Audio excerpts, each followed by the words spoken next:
Before we dive into this episode, we wanted to take the opportunity to say a heartfelt thank you for being here. Whether you've been with us from the very beginning when we started this podcast in 2019 or you're new, welcome. We hope you enjoy what you hear, and if you do, please download it, share it with friends, and leave a review.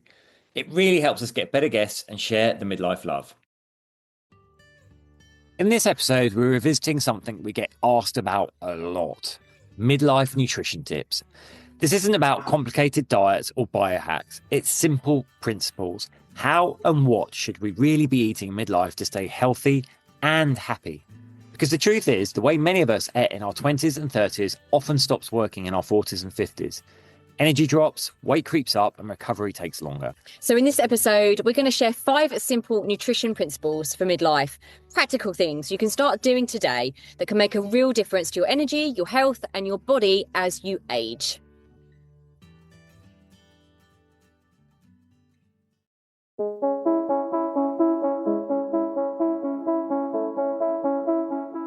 Hi, I'm James Davis. And I'm Claire Davis. We're the Midlife Mentors, here to lift the lid on how to achieve health and happiness. The balanced, no-nonsense way.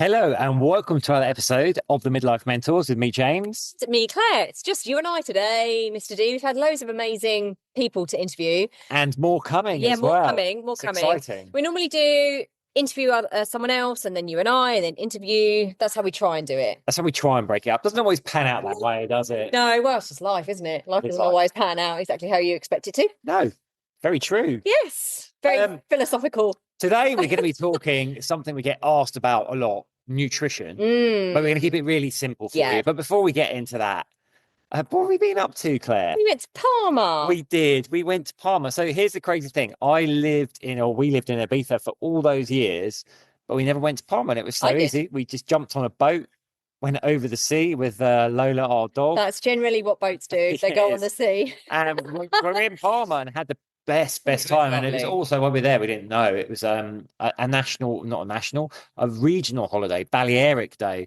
So the whole old town obviously is amazing. You've got the cathedral, all the old streets, marina, but they had all these stalls set up: DJs, bands, loads of food stalls, which I particularly enjoyed. Yeah, so the nutrition tips that we're going to give you today did not apply in Parma. They really didn't apply at all, but that's okay because we're always talking about the 80-20 rule. So, keeping our diet healthy for 80% of the time and 20% of the time just, I wouldn't say letting loose, although it was quite high in sugar actually that weekend. But yeah, we always say life is to be enjoyed and food is to be enjoyed. So yeah, it was great. It was really, really great. And we're also packing up to head home back to London. Yes, not long now. By the time you're listening to this, it'll be a week. Yeah, but we'll probably be like a week away from the epic journey that, again, because we've got the dog, it's not as simple as a flight from Ibiza to London. No.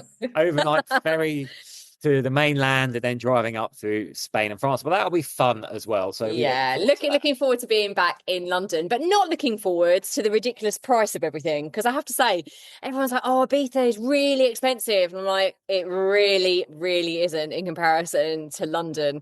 Can't wait for those £7 plus pints. Yeah, or the £5 coffees. That'll be interesting. Anyway, without further ado, we did want to do this because nutrition is something that we have shared with our midlife audience over the years, but we wanted to do, it was almost like a recap, really. So I know we did this years and years ago. This has been going for 6 years now. So we did this podcast a long time ago around nutrition, but we're actually keeping it simple to 5 tips because it can be overwhelming.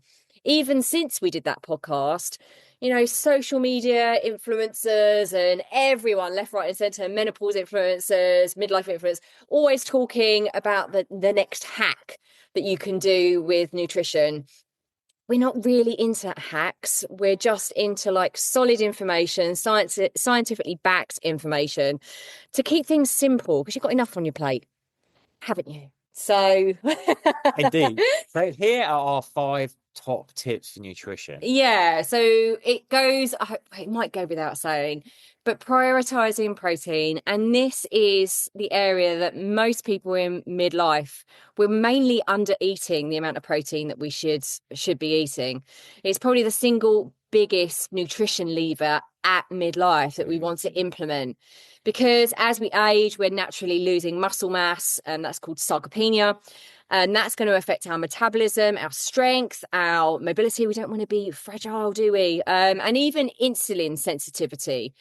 So most people at midlife will probably carry on eating like they did in their 20s and 30s, scoffing down a cereal, a bit of toast for breakfast. Bit of crunching up A bit of cornflakes. crunching up. I did love the crunching up High cornflakes. sugar start to the day. Yeah, well, I'm buzzing into the day. But cereal for breakfast, a sandwich on the go for lunch, and then just eating late, whatever they can in the evening once they get home, which really leaves us really miles short of the protein intake that we should be having.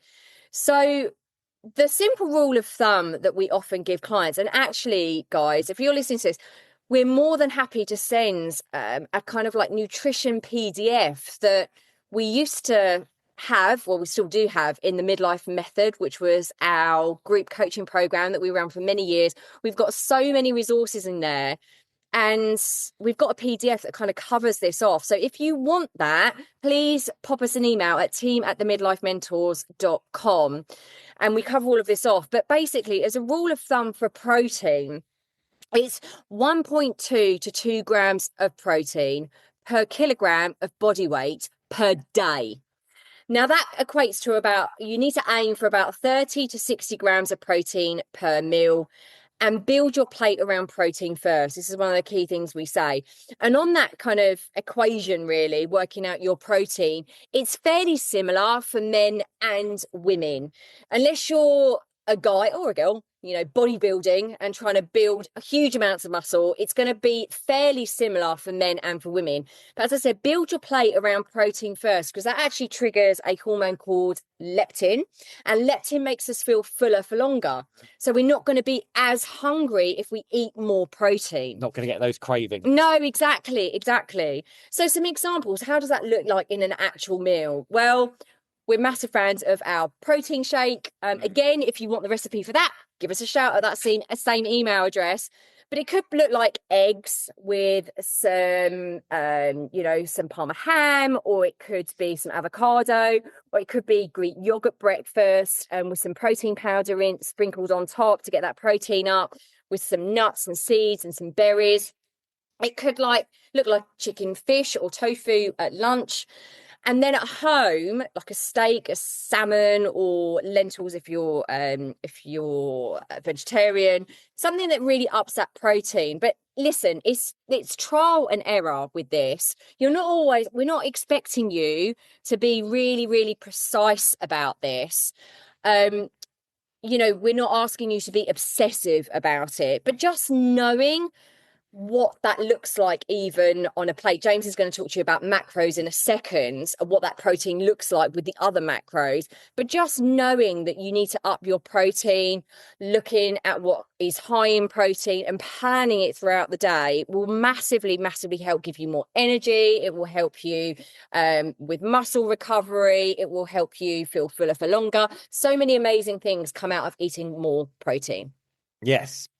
The next one we're going to talk about is understanding your macros, because the term macros gets thrown around a lot, but people don't necessarily understand what it means. And can get quite obsessive about it as well. Well, I'm going to say, like, our approach is not to be obsessive about it. So the last thing you want to be doing is weighing and measuring all your portions of everything. It's just like, that's no way to live, right?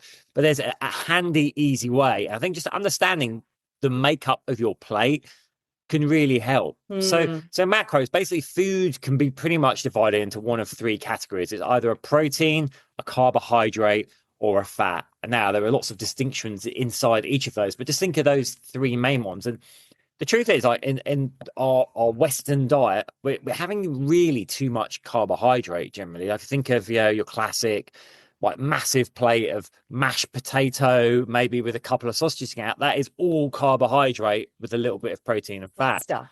Pasta. We Pasta, love pasta for ease, don't right? we? But So carbohydrate, I always think of it as your filler, right? So that is your vegetables, but again, justifying them, like think of it as these. You've got your leafy greens, stuff that's salady, your broccoli is just cruciferous vegetables. That is the stuff you want to be eating like more of. You want to have less of your heavier, starchier carbohydrates, things like your potatoes, your pasta, your rice, just to do with the way the body breaks them down. So just get the idea of like getting a balance between your proteins, your carbohydrates, and your fats. Claire's already talked to you about protein and how much you should be eating. There's a really handy guide you can use, right? Because it works on body size. So our hands will kind of generally reflect the size of our body. So we can think of like our protein portion should be, I'd say, the size of our palm, size and thickness of our palm, up to 2 times that if you're training. Your vegetables should be like a cupped hand. Your heavier carbohydrates, try and really minimize them. I'd say smaller than a fist, and then your healthy fats and thumb. So the other way to think about it is by plate. So half a plate of your protein and vegetables, a quarter with your carbs, and a quarter with your healthy fats. Now, just on protein, we've discussed that. Carbohydrates, discussed the different types there. I just say like beige or white, minimize. Colorful ones, eat more of. Fats, you've basically got your unsaturated, saturated fats are in things like dairy. So you're in your milk, your cheese, your red meat. We do need some, but they're not great for us. We want to minimize that and really go for the unsaturated fats, which is your healthy fats, your omegas. So stuff from oily fish, your olive oil, stuff like that. avocados. Avocado. Yeah. And here's the thing: people always ask, "Oh, what about calories?" Listen, it is important to Yes. understand like what your calorie bandwidth is. I don't always like to use the word target, because obviously, if we're consistently eating too much, we're going to put on weight that we don't want. If we're under eating, we're going to struggle to maintain our muscle mass, all the rest of it. But if you get your macro blend right, your calories are going to be more or less right by default. So yeah, exactly. And I would just say, just on the macros, just kind of think about it as like protein is around that repair, the muscles, the hormones. Carbohydrate is what gives out, our brain runs off carbohydrate energy. So that's what gives us that energy. I think we're going to talk about timing of meals shortly, but that's why we want to front load those carbohydrates, because they give us energy. And fat isn't evil, because it really helps with our hormones, our brain, and that sense of feeling full as well. So just wanted to kind of think about it in those terms with those 3 different macros. Yeah, at midlife, those healthy fats are super important to help Yes. maintaining healthy hormone pathways. Yeah, absolutely. We were told, weren't we, in the 70s and 80s, that fat is so evil and so bad. And actually, it's really sugar.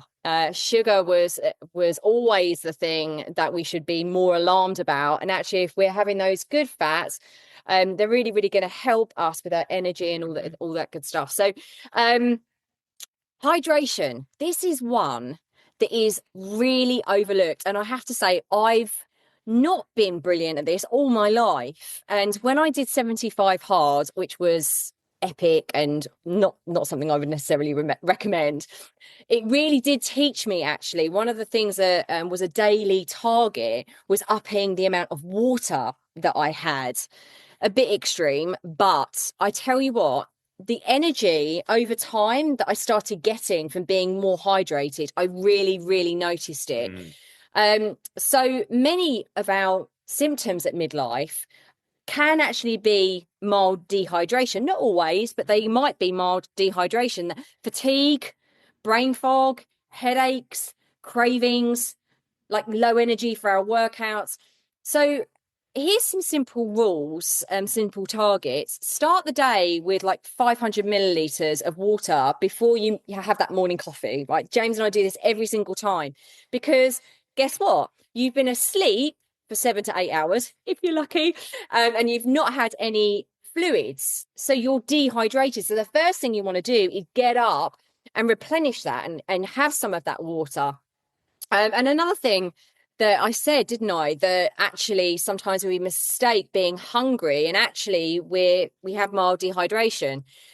So if you are finding that you're hungry in between meals and really wanting to go for a snack, do drink a glass of water first, wait 10 minutes and see what happens. If you're still hungry, that's okay. You can kind of think about how hungry actually am I. But half the time when you have that glass of water, you will find that it was actually thirst and not necessarily hunger. So just a tip there. Yeah. And I'd say you want to be aiming for 1.5 to 2 liters of water a day. Yeah, If you're- definitely too. If you're exercising or it's hot, then more. Yeah, definitely. I mean, we used to, when we were living out here in the summer, we used to just, oh Three, my, 3.5 liters a day. yeah, crazy, Yeah. crazy. Okay, the next one might sound obvious, but you might be going wrong on it for reasons we'll explain, and that is cut back on sugar and ultra processed food. So, ultra processed foods, they're designed to be hyper palatable, easy to overeat, low in nutrients. They're chemical compounds that make us carry on eating them. They bypass that leptin. It doesn't trigger leptin in the same way. So, we don't get the I'm full. You know, have you ever opened a packet of ultra processed, let's say, potato in inverted commas chips, and you thought, I'll have a few, and then you just keep going, you keep Once going. you pop, you can't stop. Yeah. But then you're still hungry after you finish the whole lot. That is ultra processed food, but the calorie count is enormous. So they can, there's lots of research on this where they're given groups the same amount of calories, but one group's eating ultra processed food. They've put on more body fat, more body weight than the group, even though the calories are equal. So we really want to cut back on that. And when it comes to sugar, sugar is inflammatory for the gut, the brain, the body, the hormone pathway. So at midlife, of course, you don't want it impacting your estrogen, don't want it impacting your testosterone, your dopamine, your serotonin. And here's the thing with sugar, it's sneaky. It's very addictive. It's highly calorific, so you know that on its own. But the problem isn't really, the half teaspoon or teaspoon you're putting in your tea or your coffee. It's that food manufacturers pack it into everything. So you need to educate yourself on the food labels. You're looking for that carbohydrates of which sugars. And anything that's over 21% is a high sugar food. That's the Public Health England NHS guideline, I think. And anything under 5% is low sugar. And you would be really shocked if you picked up something you would have thought, well, it wouldn't have much sugar in it. Let's say a pre-packaged tuna sandwich, but actually there's sugar in the bread, there's sugar in the mayonnaise, and you'll see like, wow, that's really high sugar in proportion terms what I'm eating there. So get used to checking the labels, because where the sugar comes in is through all these hidden sugars in food. So, I'd also, check the ingredients list. If something has loads of ingredients, M&S has just started this new range, haven't they? Like minimal stuff. So if there's loads of ingredients, and particularly if there's a lot of chemical names on there, then it's not going to be great, probably. Focus on whole foods, meat, fish, eggs, vegetables, fruit, nuts, seeds, whole grains, olive oils, and that alone, it can transform your energy levels and your metabolism. So, yeah. Yeah, it's that whole roller coaster that we go on. And it's completely understandable. We eat a lot of sugar when we're stressed because we want that energy. We want that comfort. We want that dopamine hit to raise us up. But you have it and then you crash back down. And then, so it's a really negative spiral that just makes you end up feeling actually quite depressed. So sugar can lead to depression, quite low. And then you're on this cycle all over again. And what we say is, James was saying about ingredients and things. We always said one of our little terms is from field or sea to the table in as few steps as possible. That's always, if you see it on the packet and it's got loads and loads, you think that's been everywhere. It's because it probably has been. The last one is timing your eating. Again, this is a forgotten one that most people don't think is that important. But again, it might be the missing piece from the list of things that you are currently doing. So our midlife bodies often respond well to giving our digestive system a bit of a break. So we're not saying extreme fasting here. There is lots out there about fasting. I would say from my own personal experience, and science and speaking to many, many women, fasting is a very individual thing. What works for one does not work for all of us. But because we've seen it on the internet, we think, oh, I'm going to give that a go. So we're saying be gentle with yourself with fasting, because actually it can raise cortisol, your stress hormone, actually make everything a whole lot worse. It can really negatively impact your hormone pathway if you're going through the perimenopause, the menopause, raise that stress, that cortisol. So be careful with it. So we're not saying extreme fasting, just a bit of structure. So, for example, finishing dinner by about 7 to 8 if you're 6. yeah, I If you mean, can. James and I are actually, we try and finish eating dinner by 6:30. And the reason for that is because you want to give yourself really a 12-hour break. So you're eating your dinner, then you're going to bed, and you're giving yourself, your digestive system, that break. And then you're having your breakfast like 12 hours after that. So you've really given yourself that fast overnight.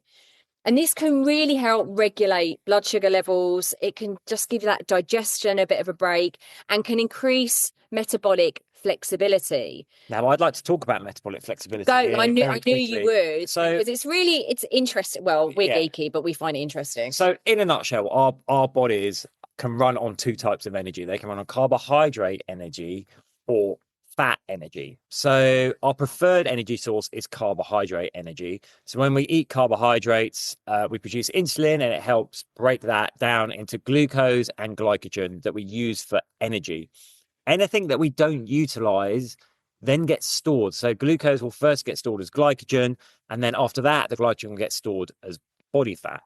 Now, why does that matter? Well, we mentioned a bit earlier, like getting your carbohydrates early in the day, and this kind of matches up with timing your eating. Yeah. You imagine if you were to eat all your carbohydrate portion for your dinner and go to bed, that energy is not going anywhere.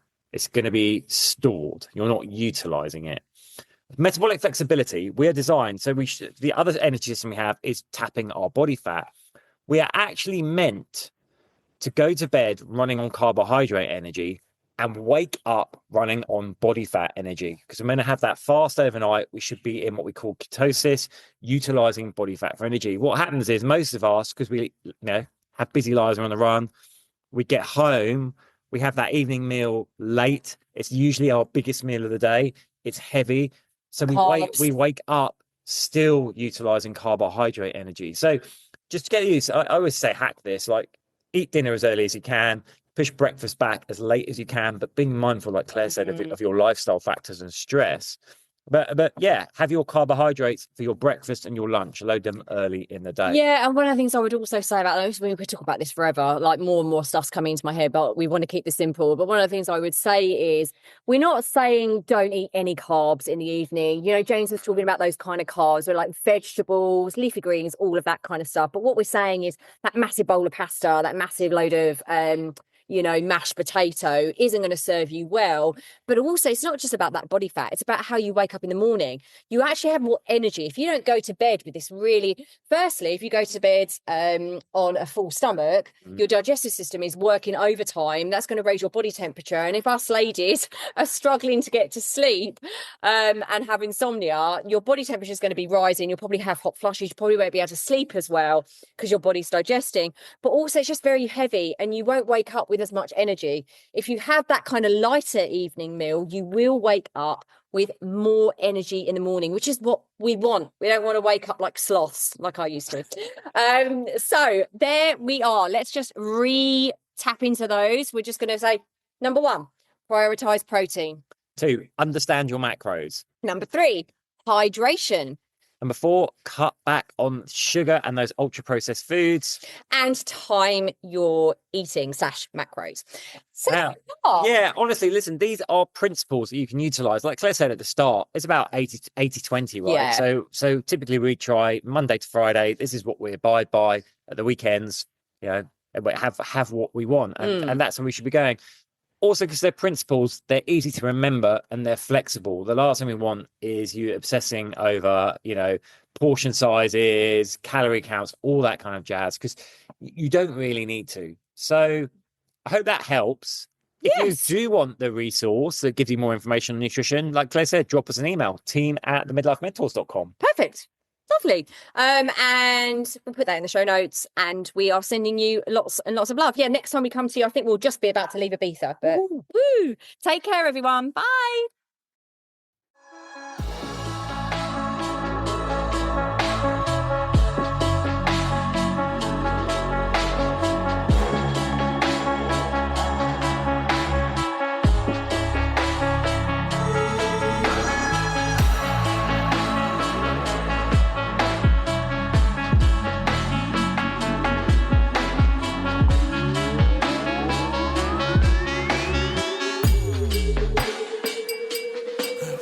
Yeah. You've been listening to the Midlife Mentors with Claire and James Davis.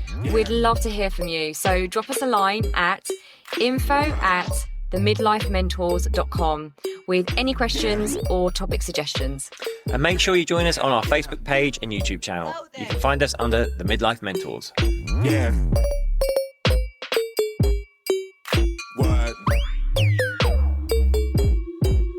Yeah. Yeah. Yeah.